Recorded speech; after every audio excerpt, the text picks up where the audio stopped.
Pom bensin Rawabadung kebakaran. Pom bensin Rawabadung kebakaran. Pom bensin Rawabadung kebakaran. 8 mesin pengisi bahan bakar dan sebuah motor terbakar saat api melalap sebuah SPBU di Jalan Rajiman, Kecamatan Cakung, Jakarta Timur. Menurut saksi mata, kebakaran terjadi saat seorang pengendara motor mengisi bahan bakar tanpa mematikan mesin kendaraan. Tiba-tiba muncul percikan api dari mesin motor yang merambat ke selang pengisian bahan bakar. Kan motor masih nyala, terus ini ngisi bensin kepenuhan. Terus mungkin dia juga panik, jadi kepanasan kali motornya ya. Jadi langsung keluar api, pecah api gitu. Oh, langsung keluar api. Iya. Terus nyamber ke nozzle ya? Oh jauh. Nozzle, selang. Nyamber ke selang. Kata yang saksi ke belakangnya emang nempel si selang itunya. Akibat kebakaran tersebut, pemilik motor mengalami luka bakar. Kasus kebakaran ini kini ditangani petugas kepolisian sektor Cakung, Jakarta Timur. Dari Jakarta, Rio Manik, iNews melaporkan.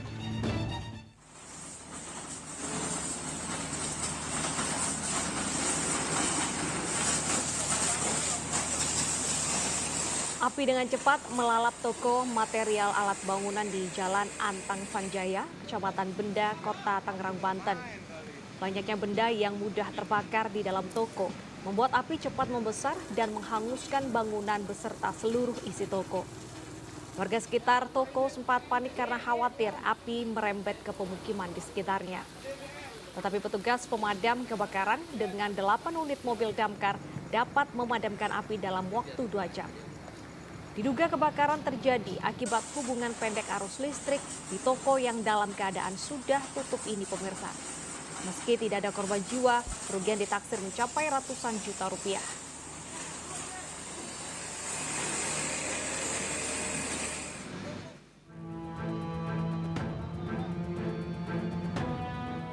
Sebuah mobil minibus berwarna silver ini menabrak sebuah warung dan 2 buah gerobak pedagang kaki lima di lokasi binaan PKL di perempatan Jalan Denpasar Kuningan Setiabudi, Jakarta Selatan pada dini hari tadi.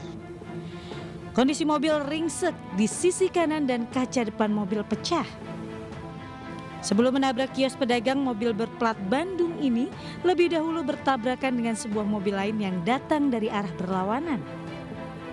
Mobil minibus bernomor polisi B2986UON yang ikut menjadi korban dalam kecelakaan ini mengalami ringsek di bagian depan. Namun beruntung pengemudi dan penumpang mobil selamat. Jadi saya sudah masuk dari tengah, dia nabrak saya dari samping. Terus dia karena posisinya ngebut banget, dia nabrak trotoar. Dia nabrak warung-warung, karena kan dia ngebut banget. Dari sana emang udah ngebut gitu, tapi kan dia nggak ngeliat kiri kanan kan. Tidak ada korban jiwa dalam kecelakaan ini. Kasus kecelakaan kini ditangani oleh Unit Laka Lantas Wilayah Jakarta Selatan. Dari Jakarta, Vendra Kurniawan, iNews melaporkan. Truk box bermuatan air mineral ini terguling di kedalaman 5 meter usai mengalami kecelakaan tunggal di Jalan Salatiga, Kabupaten Semarang, Jawa Tengah. Kendati muatan truk tak tumpah keluar, namun truk yang sempat terguling ini mengalami kerusakan yang cukup parah. Beruntung sopir dan kernetnya selamat dari maut, meski truk mengalami kerusakan pada bagian kabin, pecah kaca depan dan samping kanan. Kecelakaan bermula saat truk box bernomor polisi K9411 UK melaju dari arah Salatiga menuju Karanggede. Saat melintas di lokasi kejadian, truk berpapasan dengan sebuah bus. Lantaran ruas jalan yang sempit, sopir truk akhirnya memepet kendaraannya di tepi jalan. Naas, roda depan terperosok ke dalam lubang dan truk pun terguling ke dalam parit sedalam 5 meter. Apa itu simpangan? Dengan apa, Pak? Sama bis. Terus terlalu minggir atau apa, Pak? Ya kan apa sempit jalannya, sempit gitu. Terus langsung Guling, Pak. Ya Guling, Pak. ada apa jeglongan itu langsung. Atas permintaan sopir dan perusahaan, truk dievakuasi secara mandiri tanpa penanganan kepolisian dengan alasan karena hanya kecelakaan tunggal dan tidak menimbulkan korban jiwa. Dari Kabupaten Semarang, Jawa Tengah, Budi Salulu, iNews melaporkan.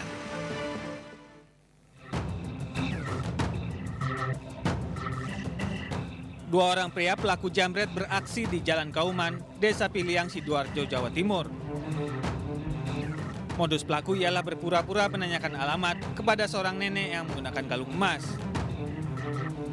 Saat lengah, pelaku langsung menarik kalung sang nenek yang tengah berdiri di depan masjid. Para pelaku langsung tancap gas dengan motornya.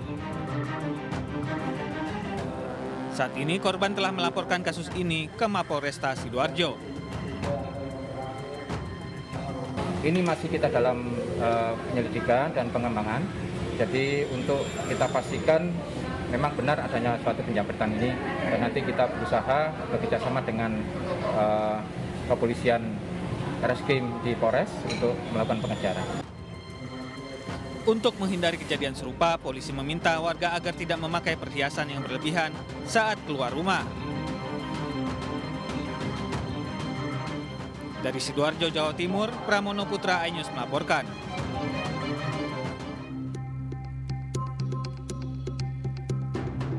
Seperti inilah aksi pencurian yang terekam CCTV atau kamera pengawas di sebuah toko ponsel di Jalan APP Tarani, Kabupaten Maros, Sulawesi Selatan. Pelaku yang mengenakan jaket dan masker masuk ke dalam toko ponsel usai membobol tembok. Pelaku kemudian mengambil satu unit ponsel yang berada di kursi. Selanjutnya, pelaku pun mengambil sejumlah ponsel baru yang ada di dalam lemari kaca. Total, pelaku berhasil menggasak 7 unit ponsel baru, uang tunai senilai Rp1 juta, serta 1 unit handphone yang digunakan untuk mentransfer pulsa dan sebuah jam tangan ponsel. Diduga, pelaku lebih dari 1 orang lantaran posisi lubang di tembok bekas pembobolan berada di ketinggian 1 meter. Sini, di samping dia bobol tembok. Pak, itu sekitar jam berapa, Pak? Kejadiannya kira-kira jam 2, jam 3 lah. Pakai apa dia bobol itu, Pak? Kalau dilihat dari anunya, paling dia pakai palu atau betel, kira-kira itu. Aksi pencurian ini sudah dilaporkan oleh pemilik toko ponsel ke polisi. Korban juga menyerahkan rekaman CCTV dan berharap pelaku segera ditangkap. Dari Maros, Sulawesi Selatan, Wahyu Ruslan, iNews melaporkan.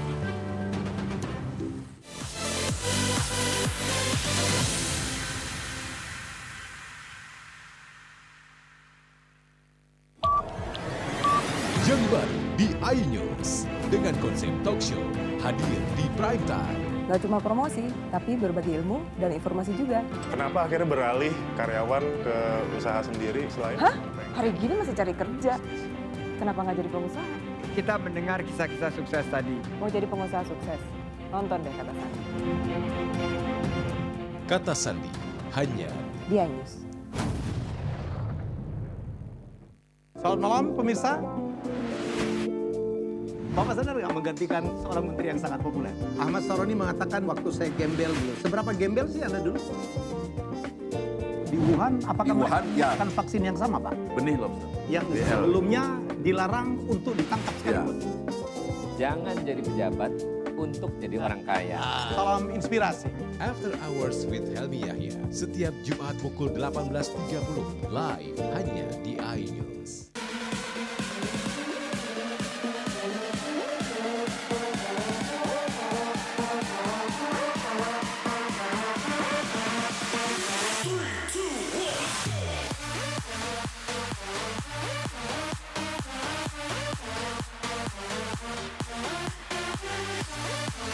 Pukul 1 siang. Dengan warna baru. Pastinya lebih seru. Lebih keren. Dan lebih kepo. Intense Rebounds hanya di iNews. Ini berita ekonomi. Baru dan berbeda dari berita lainnya. Saya Syahna Suartono, This Update di iNews.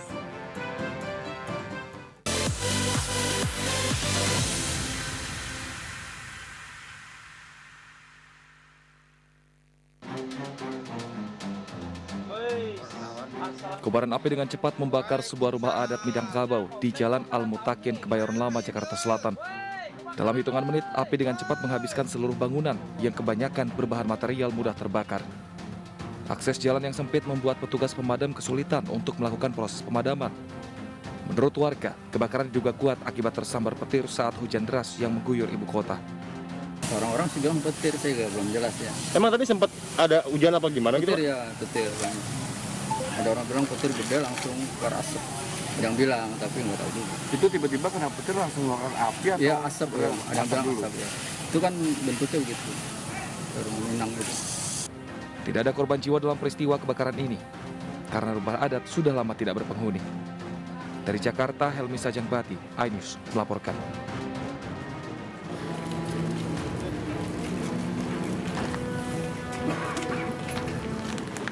Inilah 6 pelaku yang mengeroyok seorang pria hingga tewas di Desa Skonyer, Kecamatan Kumai, Kota Waringin Barat. Para pelaku ini menggerebek korban yang tengah berselingkuh dengan perempuan bersuami.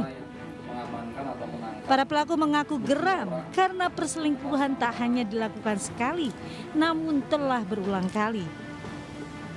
Pelaku kemudian mengikat korban dan memukuli serta menendang hingga korban akhirnya meregang nyawa. Total pelaku berjumlah 7 orang, terdiri dari 6 pelaku dewasa dan 1 anak-anak. Orang laki-laki di dalam rumah saudari Dianti, jadi laki-laki ini adalah korban yang dilakukan penganiayaan secara bersama-sama oleh pelaku. Ya. Dalam rumah saudara Dianti pada malam hari, Dianti ini perempuan. Sedangkan saat itu suami dari saudara Dianti ini, saudari Dianti tidak ada di rumah. Polisi juga telah menyita sejumlah barang bukti berupa ikat pinggang, jaket, serta sejumlah pakaian. Akibat perbuatannya, ketujuh tersangka kini terancam hukuman penjara selama 12 tahun penjara. Dari Kota Waringin Barat, Kalimantan Tengah, Sigit Jakwan Pamungkas, iNews melaporkan. Kecelakaan beruntun yang melibatkan 3 kendaraan terjadi di Jalan Raya Kemerajan Sumpiuk, Desa Alas Malang, Kecamatan Kemerajan, Kabupaten Banyumas, Jawa Tengah. Akibat kecelakaan ini menyebabkan 1 orang meninggal dunia meski sempat dirawat di rumah sakit. Naas nyawanya tak tertolong akibat luka yang cukup parah. 4 orang penumpang lainnya mengalami luka dan dirawat di Rumah Sakit Medika Lestari Banyumas. Mengantuk, kemudian dengan kecepatan kurang lebih 80 sampai 90 km per jam, sehingga menabrak truk yang datang dari timur. Kemudian di belakang kalinya ada kendaraan Avega. Karena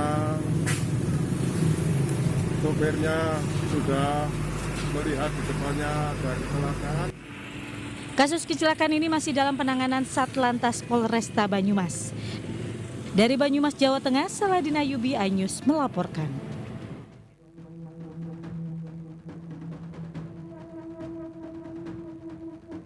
Direktorat Narkotika Polda Banten menetapkan 2 tersangka warga binaan dalam kasus penyelundupan narkotika ke dalam lapas Kota Cilegon, yang juga menyeret 2 oknum pegawai Kejaksaan Negeri Cilegon.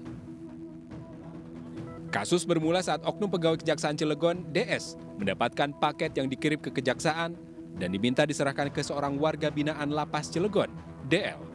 Karena tidak ada agenda di lapas, DS menyerahkan paket ke pegawai IW dan memintanya menyerahkan paket ke napi DL. Namun setelah paket diperiksa oleh petugas lapas, di dalam paket ditemukan charger berisi sabu seberat 3,16 gram. Teknisnya akhirnya disepakati agar dimasukkan ke dalam bungkus charger, kepada charger ya, kepala charger. Kemudian selain charger juga ada baju dan pakaian. Kemudian saudara AP ini mengorder dari ojol. Berdasarkan hasil penyelidikan, diketahui DL melakukan transaksi dengan KT di dalam lapas. Sedangkan kedua pegawai kejaksaan dipastikan tidak terlibat dalam jaringan. Kini, keduanya masih menjalani pemeriksaan internal di Kejaksaan Tinggi Banten. Akibat perbuatannya, kedua warga binaan DL dan KT dijerat pasal 114 subsidiar pasal 112 Undang-Undang Narkotika dengan ancaman maksimal 20 tahun penjara. Dari Serang, Banten, Mahesa Apriandi melaporkan.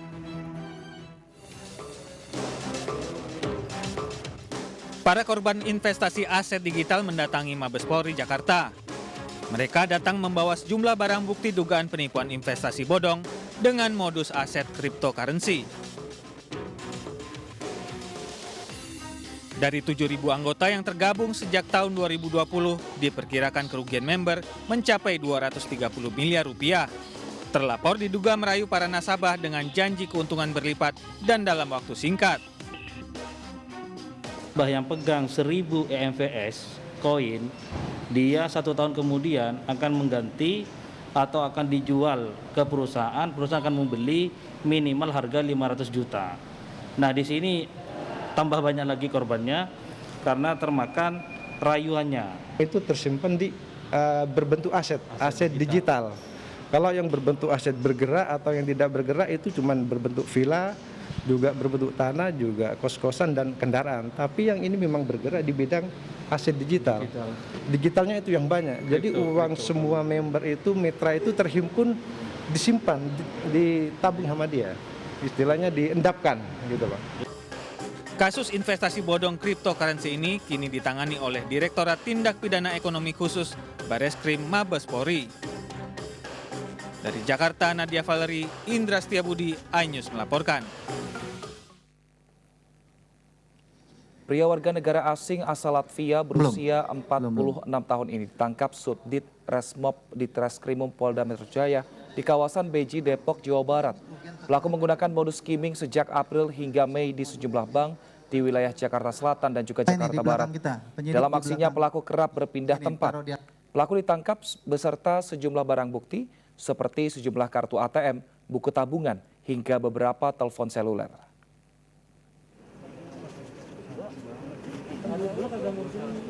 Sabu seberat 283 kg dan 121 kg ganja merupakan hasil operasi gabungan Ditipit Narkoba Bareskrim Polri, Dirjen Bea Cukai, Kementerian Keuangan, Polda Aceh, serta Polda Riau. Barang haram ini berasal dari jaringan Aceh dan Bengkalis Riau. Dari kasus ini total 13 tersangka ditangkap dan diproses dari 4 kasus berbeda. Sementara pemusnahan barang bukti ini dilakukan di RSPAD Gatot Subroto, Jakarta Pusat. Sebenarnya kalau dulu rekan-rekan penegak hukum itu sering bilang 1 gram untuk 3 orang, ini kalau tingkat pemula baru mungkin jadi berbeda karena tingkat purifying, tingkat kemurniannya semakin baik karena memang teknologi yang digunakan semakin baik dan ahli-ahli kimia, kami dapat informasi intelijen yang masuk ke negara source country ini semakin canggih begitu. Jadi kemarin dipaparkan dan kami juga waktu 1,6 ton itu 96%.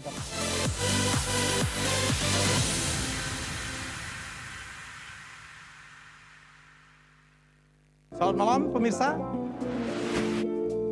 Bapak sadar nggak menggantikan seorang menteri yang sangat populer? Ahmad Saroni mengatakan waktu saya gembel dulu. Seberapa gembel sih Anda dulu?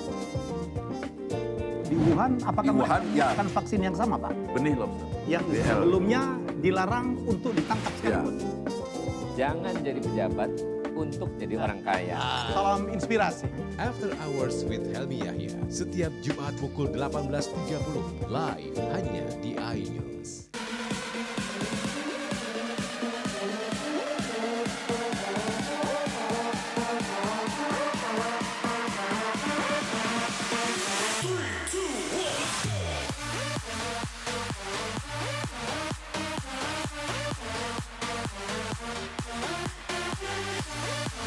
Pukul 1 siang. Dengan warna baru. Pastinya lebih seru. Lebih keren. Dan lebih kepo.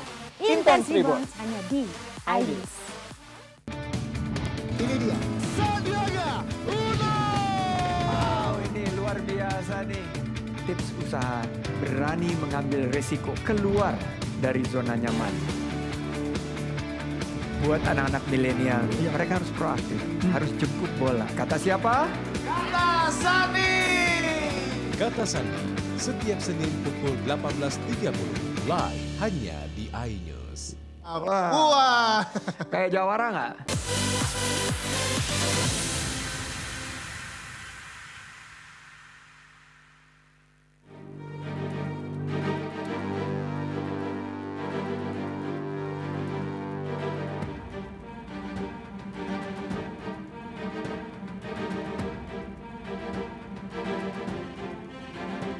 Inilah video amatir yang diunggah seorang suami pasien bernama Asih Skarning yang sedang dalam kondisi kritis. Arif yang tengah panik dan emosi terus mendesak petugas rumah sakit Hasan Sadikin untuk mengganti tabung oksigen istrinya yang diduga habis. Namun nasib berkata lain. 5 menit kemudian, Asih yang dirawat karena kanker akhirnya meninggal dunia. Peristiwa ini terjadi pada Selasa malam 17 Mei 2022 lalu. Jenazah Asi kemudian dimakamkan pihak keluarga di TPU Cikutra, Kota Bandung. Arif, suami pasien, menuding pihak rumah sakit lalai saat menangani pasien. Keluarga menginginkan pihak rumah sakit meminta maaf. Setelah istri saya kritis, setelah oksigen itu habis, saya langsung laporan lagi ke petugas jaganya, langsung ke mesnya yang tempat itu dekat. Nah, di situ masih belum ada yang datang, belum diganti. Setelah istri saya nggak ada, kan di situ saya marah-marah karena kelalaiannya petugas jaga. Baru pada datang semua. Kalau saya sih pihak kami sendiri ya, saya minta itu ya buat pihak sana datang ke rumah, lihat anak-anak saya masih pada kecil. Sementara itu, pihak rumah sakit membantah jika pasien meninggal dunia akibat kehabisan oksigen. Pihak rumah sakit menjelaskan perawatan terhadap pasien sudah sesuai dengan standar operasional. Tidak benar bahwa pasien tersebut mengalami kehabisan oksigen ataupun keterlambatan di dalam pemberian oksigen. Kalau kita cermati di video tersebut, oksigen itu tidak habis. Itu terlihat dari masker yang dipakai oleh pasien, saluran serta tabung oksigen itu sendiri. Di maskernya terlihat menggembung, artinya masih berisi udara. Kemudian di tabung oksigennya angkanya masih menunjukkan tidak kosong. Pasien pertama kali dirawat di Rumah Sakit Hasan Sadikin pada 11 Mei 2022. Pihak keluarga mengungkap dugaan kelalaian petugas bukan kali pertama terjadi hingga membuat pasien meninggal dunia. Pada Minggu 15 Mei dini hari, pihak keluarga juga sempat meminta oksigen baru, namun petugas yang berjaga tengah tertidur. Dari Bandung, Jawa Barat, Ervan David melaporkan.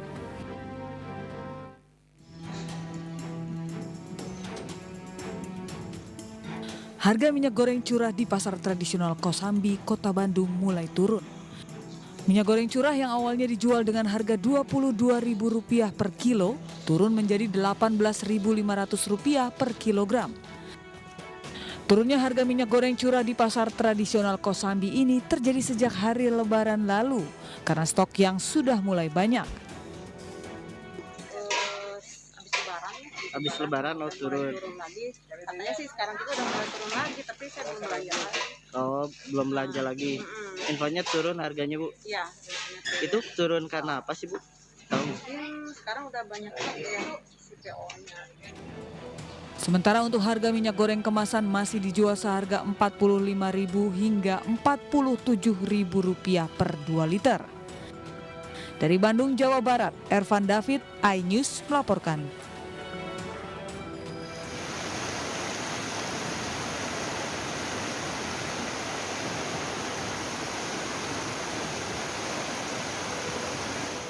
Banjir bandang menerjang jalan antar Kapanewon dan akses jalan antar kabupaten. Sejumlah rumah warga bahkan hancur tertimpa material tanah dan bebatuan yang terbawa arus deras. Kulon Progo diguyur hujan deras sejak sore hingga malam. Akibat banjir bandang ini, 6 keluarga terpaksa mengungsi. Banjir bandang yang memutus sejumlah akses jalan membuat warga terpaksa melewati jalan yang lebih jauh dengan jarak 5 km. Udah 3 kali nih.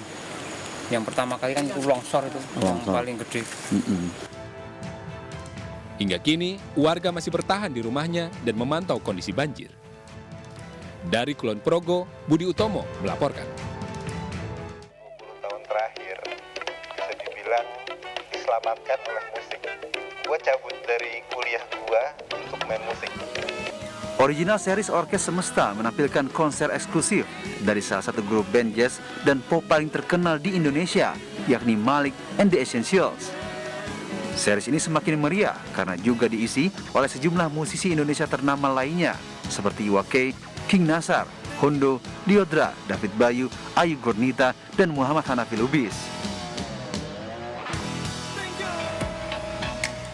Mengadopsi teknologi dari Dolby, yaitu Dolby Vision TM and Dolby Atmos, original series ini akan memberikan pengalaman audiovisual yang luar biasa bagi para pemirsa. Dengan effort dari tim, saya rasa ini cukup produksi yang cukup luar biasa ya untuk semua pihak yang terlibat gitu. Dari audionya, visualnya, dan juga band-band yang terlibat, dari musisi yang terlibat juga. Akhirnya kita bisa rilis di tanggal 22 Mei 2022. Kita mencoba mengeksplor berbagai macam genre, termasuk dokumenter, termasuk musik, termasuk short film gitu. Supaya bisa mengakomodir nggak hanya orang-orang misalnya yang demen drama gitu, nggak cuma orang-orang yang demen komedi gitu. Original series Orkes Semesta menjadi salah satu mahakarya Vision Plus yang menggabungkan teknologi audiovisual terbaik yang tidak dimiliki oleh platform OTT lain di Indonesia. Jadi tunggu apa lagi? Ayo segera unduh aplikasi Vision Plus di smartphone Anda dan nikmati series Orkes Semesta dan beragam fitur lainnya. Tim Liputan iNews melaporkan.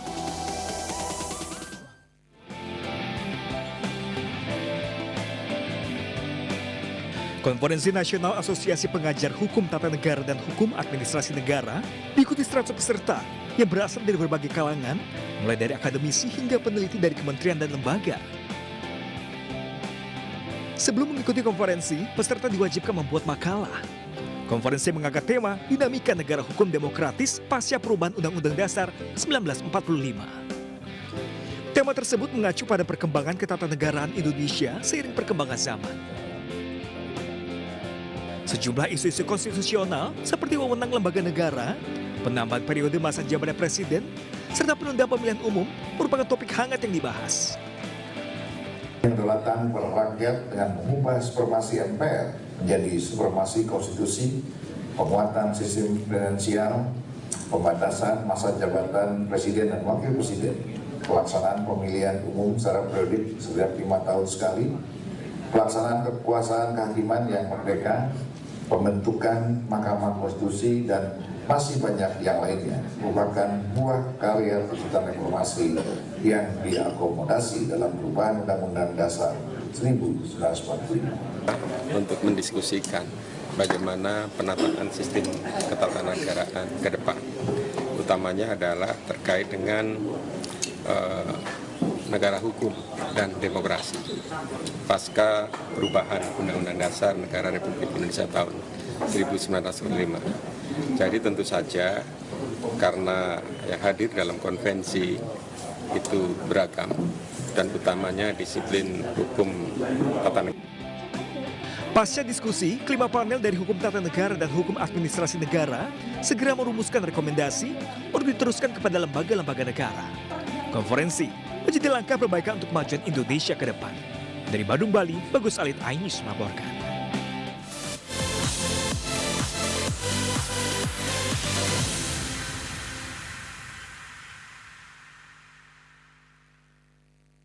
Ini berita ekonomi.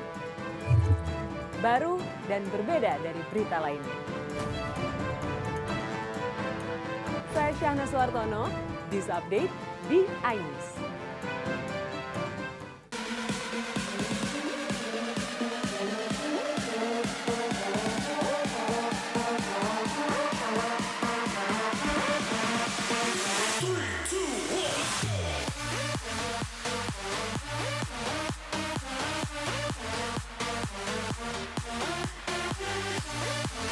Pukul 1 siang. Dengan warna baru. Pastinya lebih seru. Lebih keren. Dan lebih kepo.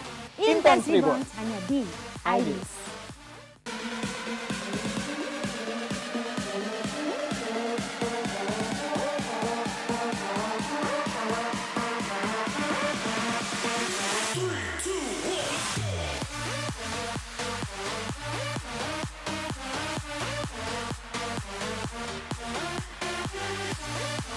Pukul 1 siang. Dengan warna baru. Pastinya lebih seru. Lebih keren. Dan lebih kepo. Intense Reborns hanya di iNews.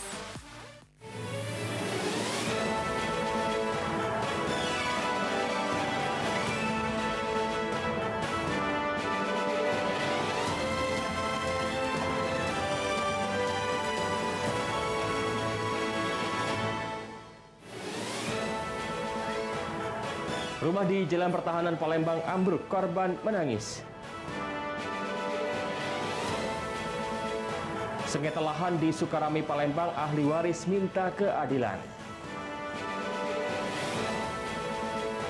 Madu oplosan beredar di kota Palembang dan sekitarnya.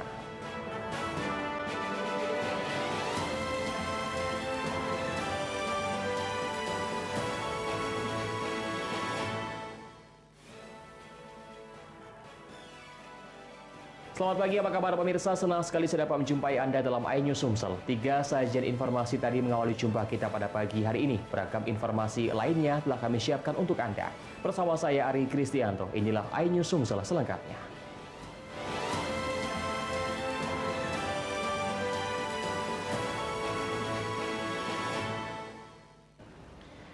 Pemirsa, tangis Sophia warga pertahanan Palembang pecah saat menceritakan detik-detik ambruknya bangunan rumah miliknya. Suami korban yang tengah mengalami sakit stroke harus dilarikan ke rumah sakit akibat terkena serpihan bangunan.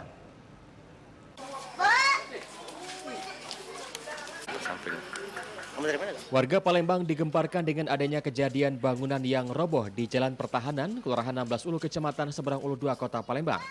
Peristiwa terjadi pada Rabu malam pada pukul 19.30 waktu Indonesia Barat. Bangunan yang berdiri sejak puluhan tahun tersebut diduga telah rapuh dan tak kuat memikul beban genteng sebagai atap rumahnya. Sophia selaku pemilik rumah yang kesehariannya sebagai penjual gorengan tak mampu menahan air matanya saat menceritakan detik-detik ambruknya rumah miliknya. Ironisnya lagi, suami dari Ibu Sophia yang tengah sakit stroke tepat berada di bawah bangunan yang ambruk sehingga harus dilarikan ke rumah sakit akibat terkena serpihan bangunan. Aku yang nomor 2 penjahit. Mak, rumah kita ngomong mak dari situ, jengok dari situ langsung. Ya Allah, ya Tuhanku, bapak aku, ya Allah, gitu. Ya Allah, sambil nangis video ini tadi. Tak baca, namanya musibah ya. Gitu dah. Siapa? Musibah, Bu. Bukan kuat, Pak. Ibu Sophia berharap ada relawan atau donatur yang membantu membangunkan kembali rumah miliknya. Dari Palembang, Erwin Setiawan, iNews melaporkan. Sementara itu, ambruknya bangunan yang berada di Jalan Pertahanan, Kecamatan Seberang Ulu 2, Kota Palembang membuat pemerintah Kota Palembang bergerak cepat menemui korban. Pemerintah kota siap mencarikan donatur untuk membangunkan kembali rumah milik Ibu Sophia yang roboh. Tapi ada 1, ada 2, ada 3 itu lumayan banyak. Kalau baik ya.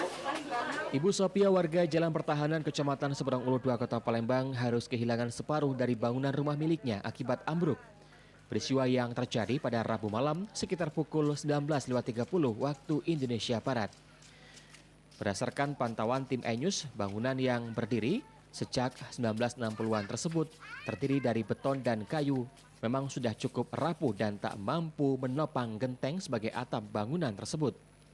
Wakil Wali Kota Palembang, Fitrianti Agustinda menyambangi kediaman korban, memberikan semangat dan sedikit bantuan agar dapat dipergunakan seperlunya hingga nanti pemerintah Kota Palembang mendapatkan donatur yang siap membangunkan kembali rumah milik Ibu Sophia.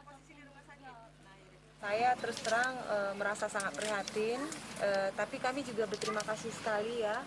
Hari ini kami didampingi juga oleh dari RE dan juga dari Basnas, yang alhamdulillah kabarnya sudah saya dengar secara langsung bahwa Basnas akan segera membantu untuk merenovasi atau memperbaiki rumah yang roboh saat ini, rumah Ibu Sophie. Dan persyaratan-persyaratannya alhamdulillah juga sudah terpenuhi. Jadi lahan ini atau rumah ini betul-betul milik Ibu Sophie. Oleh karena itu tentu saya bersenang hati sekali dan mudah-mudahan kejadian-kejadian seperti ini tidak terulang lagi. Dari kejadian tersebut, suami korban yang mengalami sakit stroke harus dilarikan ke rumah sakit akibat terkena serpihan bangunan. Dari Palembang, Erwin Setiawan, iNews melaporkan. Pemirsa, diduga tanah orang tuanya dicaplok, wanita anak ahli waris sambil memegang kertas di tangan menangis. Ia berteriak meminta tolong kepada pemerintah, meminta keadilan.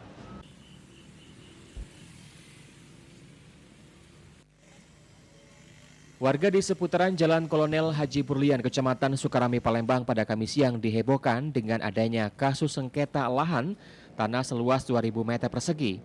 Beberapa orang yang mengaku sebagai ahli waris pemilik lahan tanah sambil menangis meratap memegang kertas kartun berteriak meminta tolong.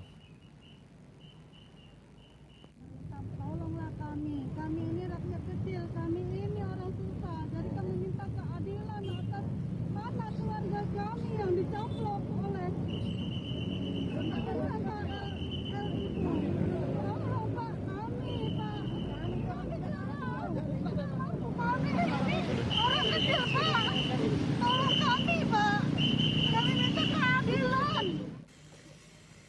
Pendamping hukum ahli waris yang mengaku pemilik lahan tanah menangis teriak meminta tolong kepada pemerintah.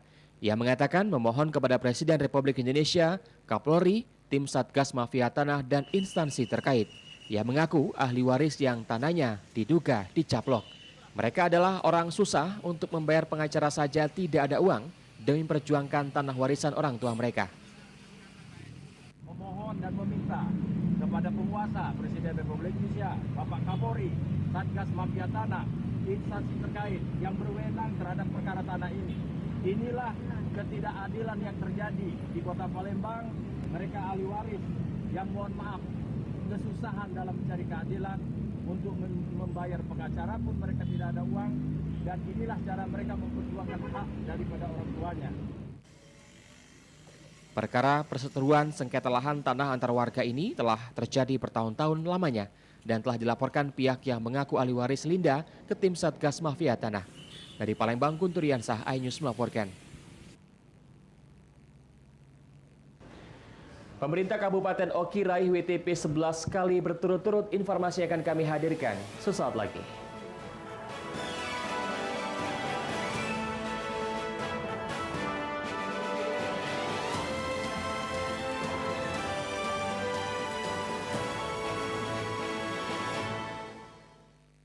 Ini berita ekonomi. Baru dan berbeda dari berita lainnya. Saya Syahna Suartono, This Update di iNews. Yang baru di iNews dengan konsep talk show hadir di prime time. Gak cuma promosi, tapi berbagi ilmu dan informasi juga. Kenapa akhirnya beralih karyawan ke usaha sendiri selain? Hah? Hari gini masih cari kerja. Kenapa nggak jadi pengusaha? Kita mendengar kisah-kisah sukses tadi. Mau jadi pengusaha sukses? Nonton deh Kata Sandi. Kata Sandi, hanya di iNews. Selamat malam pemirsa. Bapak sadar nggak menggantikan seorang menteri yang sangat populer? Ahmad Saroni mengatakan waktu saya gembel dulu. Seberapa gembel sih Anda dulu? Di Wuhan, apakah menggunakan vaksin yang sama, Pak? Benih lobster. Yang sebelumnya dilarang untuk ditangkap sekalipun. Jangan jadi pejabat untuk jadi orang kaya. Salam inspirasi. After Hours with Helmi Yahya setiap Jumat pukul 18.30 live hanya di iNews. Call Me Mel hadir kembali. Ini bagus banget loh. Udah tahu. Kita lanjutin perjalanan kita. Lebih seru dan lebih heboh. Ih, Kenta lu imut banget sih, gak ada Tyson, gue bawa pulang lo. Bukan aku yang milih, kan mereka yang milih aku. Halu. Maafin bucin ya. I love you Indonesia. Call Me Mel setiap Senin dan Selasa pukul 20.15 hanya di iNews.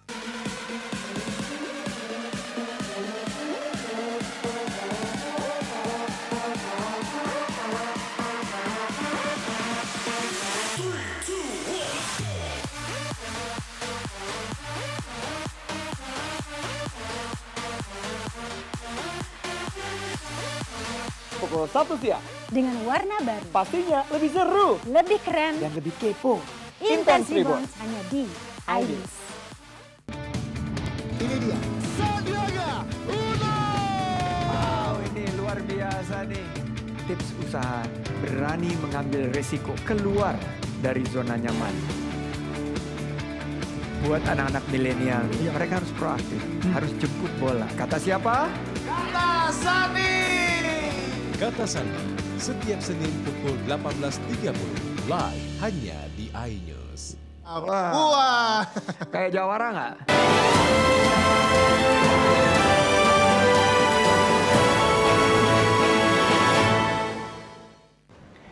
Provinsi Sumatera Selatan bertekad dalam 10 tahun pendatang sudah bisa menciptakan health tourism atau wisata kesehatan sehingga mampu mendatangkan devisa untuk negara yang berasal dari industri kesehatan kelas dunia. Semakin banyaknya fasilitas kesehatan berkualitas yang hadir di Kota Palembang membuka peluang dalam menciptakan wisata kesehatan atau health tourism. Health tourism ini juga nantinya tidak hanya mendatangkan devisa, tetapi juga menciptakan masyarakat Sumatera Selatan yang lebih sehat. Gubernur Sumatera Selatan Herman Deru dalam kunjungannya ke Rumah Sakit Pelabuhan Palembang mendorong setiap rumah sakit di Kota Palembang untuk mempunyai layanan medis unggulan. Nantinya, calon pasien yang tidak menumpuk di satu rumah sakit, selain itu pula dapat menciptakan persaingan yang lebih sehat di industri kesehatan. Herman Deru meminta kepada setiap rumah sakit di Provinsi Sumatera Selatan untuk tidak hanya fokus di peningkatan infrastruktur medis, tetapi juga di bidang sumber daya manusia. Health tourism itu tekad ya, obsesi kita yang sudah kita mulai rajut ini. Target kita di 10 tahun mendatang, target masyarakat Sumsel tidak berobat keluar karena di sini sudah terpenuhi layanannya. Kedua, orang luar datang berobat ke sini. Bukan hanya kita mendapatkan manfaat mereka berobat di sini, tapi akan berbagai dampak. Bahwa kesehatan akan didatangi orang dengan berbagai layanan yang dipercayai yang bisa mengatasinya. Health tourism ini juga untuk merubah pola pikir masyarakat agar memanfaatkan fasilitas kesehatan di wilayah Sumsel dan tidak berobat ke luar negeri. Dari Palembang, Bambang Irawan, iNews melaporkan.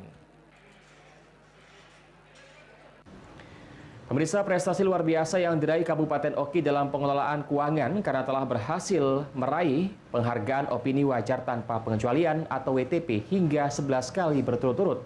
Prestasi itu diraih dari tahun 2011 hingga tahun 2021.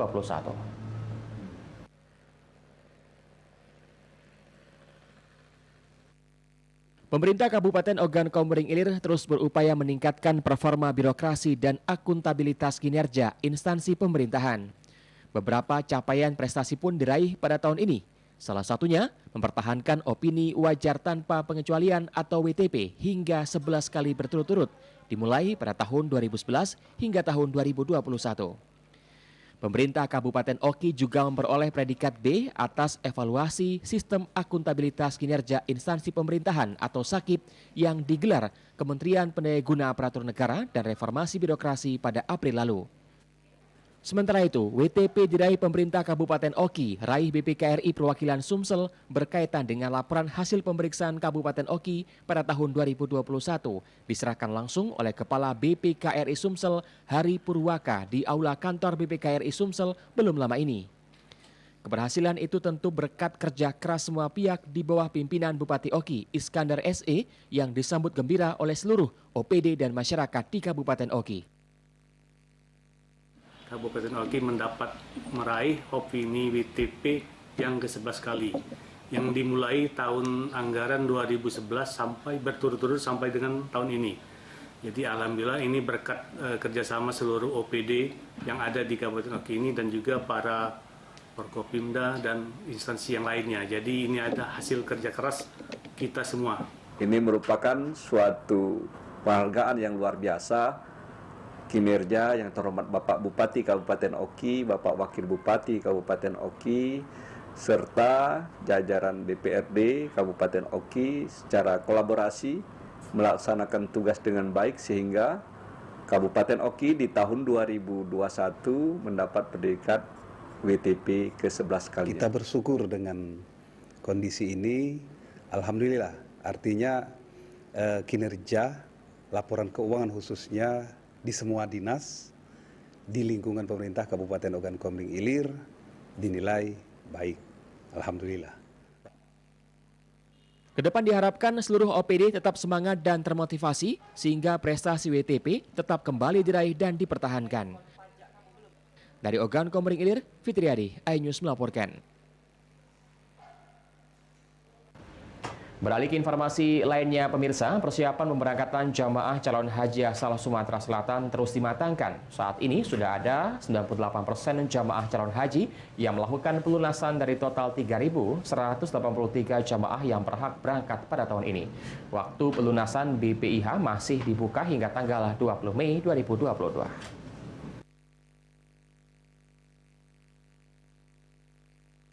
Proses konfirmasi pelunasan biaya perjalanan ibadah haji atau BPIH oleh jamaah masih terus berjalan di Sumsel. Sudah ada 98% atau sebanyak 3.120 jamaah calon haji yang melakukan pelunasan dari total 3.183 jamaah yang berhak berangkat pada tahun ini. Waktu pelunasan BPIH masih dibuka hingga Jumat 20 Mei 2022. Jika belum dibayar, jamaah dianggap menunda keberangkatan dan akan diganti daftar cadangan. Jamaah calon haji asal Sumatera Selatan dikenakan BPIH sebesar Rp39,8 juta.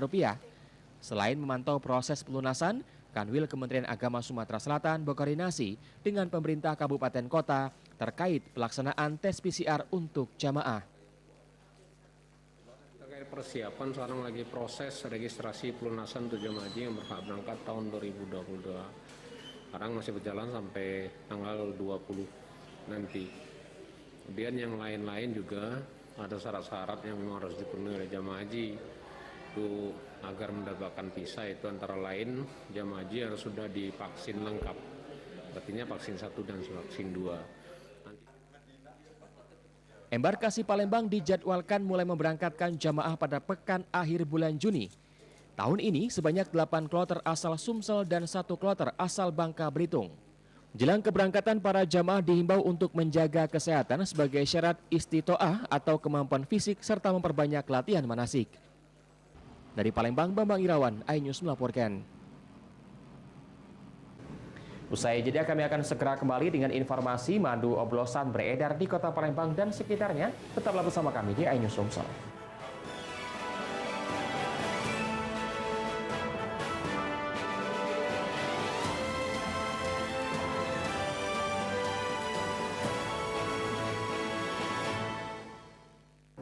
Ini berita ekonomi. Baru dan berbeda dari berita lainnya. Saya Syahna Suartono, This Update di iNews.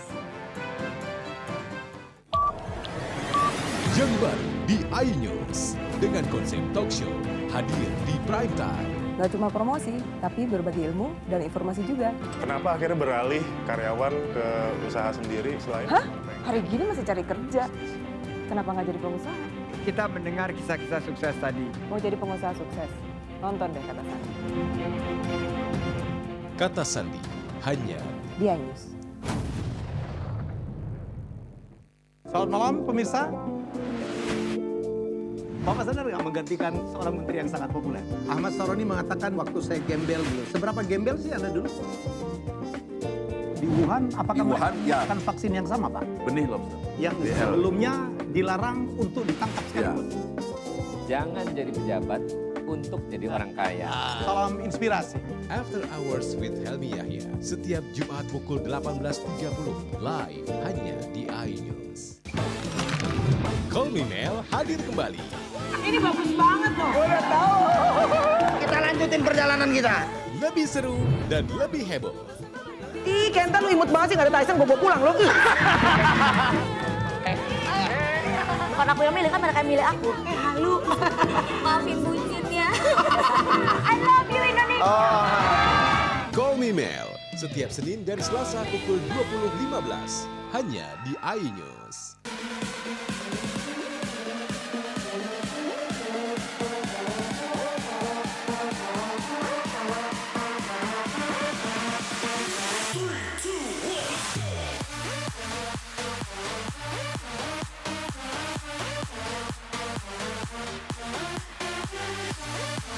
Pukul 1 siang. Dengan warna baru. Pastinya lebih seru. Lebih keren. Dan lebih kepo. Intense Reborn hanya di iNews. Ini dia. Sandiaga Uno! Wow, ini luar biasa nih. Tips usaha berani mengambil resiko keluar dari zona nyaman. buat anak-anak milenial, mereka harus proaktif, harus jemput bola. Kata siapa? Kata Sandi. Kata Sandi, setiap Senin pukul 18.30, live hanya di iNews. Wah. Kayak jawara nggak?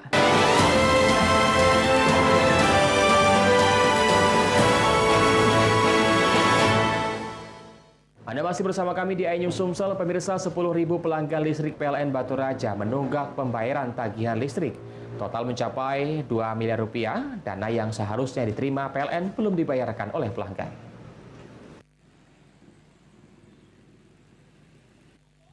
Didominasi pelanggan rumah tangga, PLN Batu Raja mencatat sebanyak 10.000 pelanggan nunggak bayar iuran. Mulai dari 1 bulan, bahkan ada yang mencapai 3 bulan lebih. Secara keseluruhan, tunggakan tercatat sebesar 2 miliar rupiah. Manajer PLN Batu Raja, Iswandi, menjelaskan, sesuai standar operating prosedur, seharusnya jika pelanggan belum juga melakukan pembayaran di tanggal 21, pada saat itu juga NCB-nya akan disegel. Upaya tersebut merupakan langkah terakhir mereka dengan terlebih dahulu melakukan pendekatan dan mengingatkan terlebih dahulu terhadap pelanggan.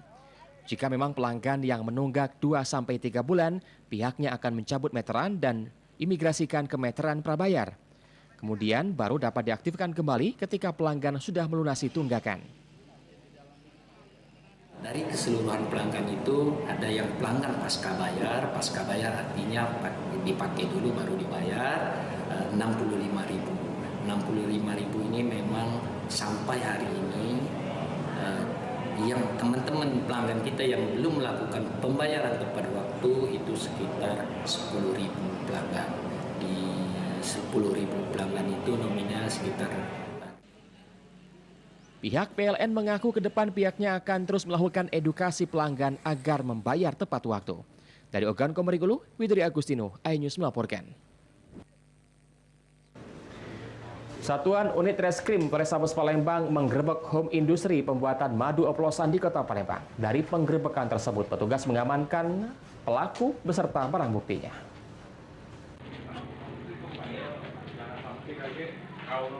Home industri pembuatan madu oplosan di Jalan Kemang, Kelurahan 32 Ilir, Kecamatan Ilir Bradua, Kota Palembang, digerebek Unit Reskrim Polrestabes Palembang. Dalam penggerebekan tersebut, petugas mendapati sejumlah barang bukti drum yang berisikan madu oplosan yang siap diproduksi oleh pelaku. Selain drum yang berisikan madu, petugas juga mendapatkan bahan baku pembuatan madu oplosan seperti air CMC, gula pasir, sitron zat asam, dan susu bubuk yang biasa digunakan pelaku mengoplos madu tersebut. Kedua pelaku, Hengki dan Pak Harudin, berhasil diringkus petugas untuk dilakukan proses lebih lanjut. Penangkapan pelaku setelah adanya informasi dari masyarakat yang resah melihat ulah pelaku memproduksi madu oplosan karena dapat membahayakan bagi masyarakat yang mengkonsumsinya. Berapa undang-undang yang bisa kita kenakan, undang-undang kesehatan bisa kena, undang-undang pangan bisa kena, perlindungan konsumen bisa kena juga, karena betul sangat sudah siap edar. Ini yang sudah siap edar seperti ini, dia betul-betul tidak ada merek, tidak ada depkes, dia mengirim ke daerah Jambi, ya provinsi Jambi, dan daerah provinsi Bangka Belitung. Nah, kalau proses itu. Para pelaku kini masih dalam pemeriksaan oleh Unit Pidana Khusus Polrestabes Palembang. Dari Palembang, Muhammad David, iNews melaporkan. Pemirsa, informasi tadi mengakhiri perjumpaan kita pada pagi hari ini. Saya Ari Kristianto mewakili teman-teman yang bertugas mengucapkan terima kasih atas kebersamaan Anda. Selamat pagi dan sampai jumpa.